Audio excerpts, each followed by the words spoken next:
Hello friends, welcome back to my channel. आज का video होने वाला है कीबोर्ड के ऊपर।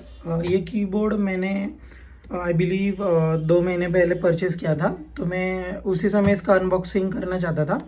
तो ये है रेड ड्रैगन का K551 शिवा एडिशन। तो ये एक गेमिंग कीबोर्ड है, बट एक्चुअली मैं अपने वर्क कंप्यूटर के लिए ही इसको इस्तेमाल करता हूँ। सो थोड़ा work from home spice up करने के लिए आई थॉट कि एक ज़रा गेमिंग कीबोर्ड ले। रीज़न बिहाइंड दैट कि वो मस्त लाइटें वाइटें अच्छी दिखती है।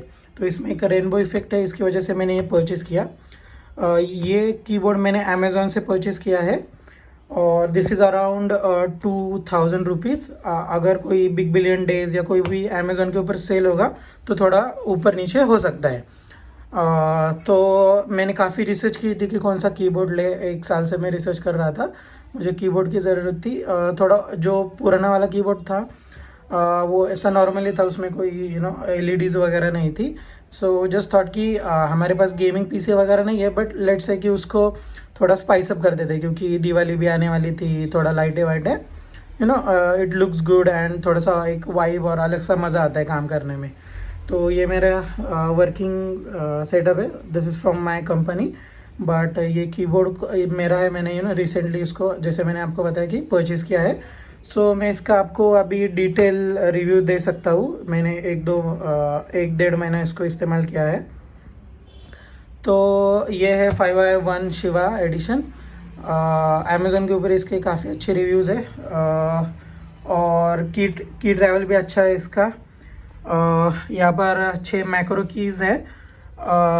अगर आप नॉर्मल कीबोर्ड से अगर मैक्रो कीज़ वाले कीबोर्ड पे आते हो तो फर्स्ट 1 से 2 वीक तक आपको एडजस्ट नहीं हो पाएगा, क्योंकि इसके जो बटन्स होते हैं थोड़ा क्रैम्प होते हैं और थोड़े छोटे होते हैं नॉर्मल फुल साइज़ कीबोर्ड से थोड़े छोटे साइज़ में। तो पहले पहले हमें थोड़ा सा अनकंफर्टेबल होता है कंट्रोल्स वगैरह यूज़ कर रहे हैं। Most of the time you press this. So सिर्फ 1 या 2 वीक उसको जाने दीजिए, अपनी मसल मेमोरी डेवलप करने दीजिए अपने हाथ को, और ये आपको काफ़ी कंफर्टेबल लगेगा उसके बाद। तो ये मैक्रो कीज़ मुझे काफ़ी हेल्पफुल कर रहे हैं मेरे वर्क प्रोफाइल में। तो मैंने G1 G2 कॉपी और पेस्ट के लिए मैंने इनको रीमैप किया है। इंस्टेड ऑफ कंट्रोल सी जब हम कॉपी के लिए यूज़ करते हैं, सो मुझे अभी कंट्रोल सी वगैरह करने की प्रेस की ज़रूरत नहीं।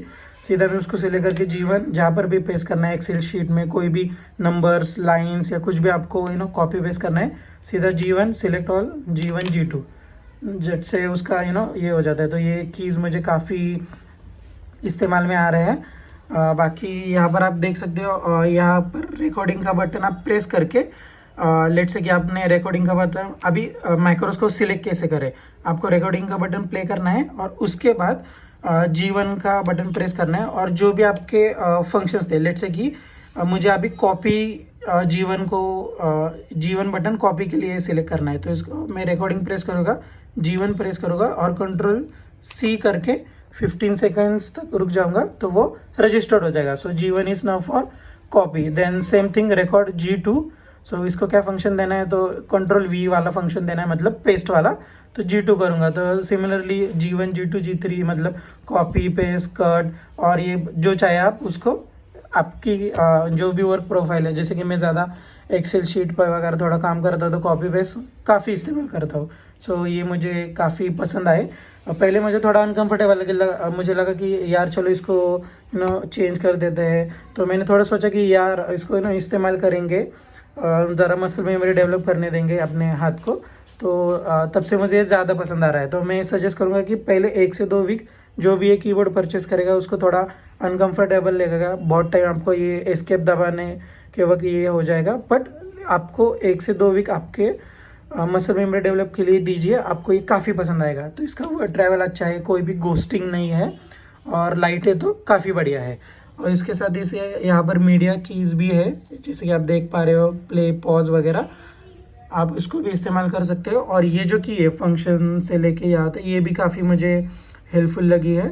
होम दबाने के लिए, कुछ भी सर्च करने के लिए, page and page up, home screen पे जाने के लिए, और कैलकुलेटर जो भी एक्सेल शीट पे काम करता है तो उन्हें कैलकुलेटर आपको जल्दी से ओपन करना पड़ता है। तो लेट से F12 प्रेस करोगे और आपका कैलकुलेटर आ जाएगा। तो जो भी आपका काम हो, आपके काम के हिसाब से आपको इस पूरे कीबोर्ड को रीमैप भी करवा सकते हो। तो काफ़ी बढ़िया कीबोर्ड है ये, मैं हाईली रिकमेंड करता हूँ, क्योंकि अब मैंने कंटिन्यू मेरा 8 से 9 आवर्स तक का काम रहता है, कंटिन्यू मैंने इसको यूज़ किया है।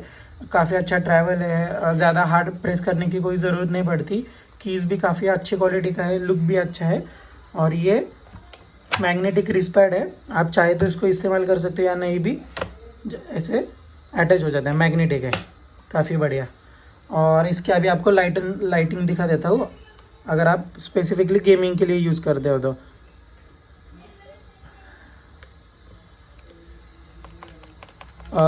इस बटन से प्लस या माइनस से आप इसकी लाइटिंग कम ज़्यादा कर सकते हो। हाँ, और एक चीज़ मैं आपको बताना चाहता हूँ इस कीबोर्ड के बारे में, रेड ड्रैगन K551 शिवा इसका नाम है, कि इसमें आप ज़्यादा कुछ कस्टमाइज़ नहीं कर पाते हो, पर कि इसमें 6-7 मोड प्री बिल्ट है, उसको ही आप यूज़ कर सकते हो। तो ये पहला वाला है, इससे आप फंक्शन प्लस से आप इसकी ब्राइटनेस कम ज़्यादा कर सकते हो। ओके, इससे आप इसका स्पीड, जो भी इफ़ेक्ट है उसका स्पीड कम ज़्यादा कर सकते हो। ओके, और फंक्शन ही दबाने से आप वे अलग अलग जो मोड्स है उसको सिलेक्ट कर सकते हो। तो ये जो रेनबो इफेक्ट है ये मेरा फेवरेट है, ये हमेशा ऑन रहता है, दूसरा कोई इफेक्ट भी मैं नहीं यूज़ करता। दिस इज़ क्वाइट गुड, ये मुझे पसंद है,